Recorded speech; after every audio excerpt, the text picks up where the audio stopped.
மேட்டூர் அணைக்கு நீர்வரத்து அதிகரித்திருக்கிறது. மேட்டூர் அணை நீர்வரத்து 35,500 கனஅடியாக அதிகரித்திருக்கிறது. இது குறித்து கூடுதல் விவரங்களுடன் இணைகிறார் செய்தியாளர் ஜெனத்குமார். ஜெனத்குமார், நீங்க முழு விவரங்களையும் பதிவு செய்யலாம்.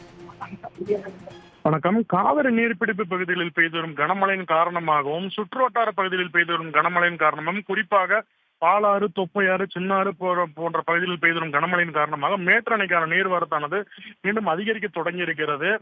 அணையின் வரலாற்றில் 44வது முறையாக இந்த ஆண்டு முதல் முறை ஜூன் 29ஆம் தேதி மேட்டூர் அணை அதன் முழு கொள்ளளவு 120 அடி எட்டியது. அதனைத் தொடர்ந்து தற்பொழுது 7வது முறையாக நடப்பாண்டில் மேட்டூர் அணை அதன் முழு கொள்ளளவான 120 அடி நேற்று எட்டியிருந்தது.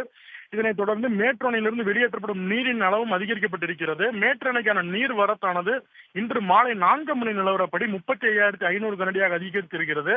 மேட்டூர் அணையிலிருந்து வெளியேற்றப்படும் நீரின் அளவும் அதிகரிக்கப்பட்டு 35,500 கனஅடியாக வெளியேற்றப்பட்டிருக்கிறது. அணையிலிருந்து டெல்டா பாசனத்திற்காக 22,300 கனவீதமும் 16 கண் மதகு வழியாக 12,700 கனஅடி வீதமும் கிழக்கு மேற்கு கால்வாய் வழியாக 500 கனஅடி வீதம் தண்ணீர் வெளியேற்றப்பட்டு வருகிறது. மேலும் மேட்டூர் அணைக்கான நீர்வரத்து அதிகரிக்க வாய்ப்புள்ளதாக தகவல் வெளியாகி இருக்கிறது. அதேபோல் மேட்டூர் அணையின் நீர் மட்டமானது 120 அடியாக நீடிக்கிறது. மேட்டூர் அணையின் நீர் இருப்பு 93.47 TMC உள்ளது. பல விவரங்களுக்கு நன்றி ஜெனத்குமார். உடனுக்குடன் செய்திகளை தெரிந்து கொள்ள சன் நியூஸ் பெல் ஐகானை கிளிக் பண்ணுங்க.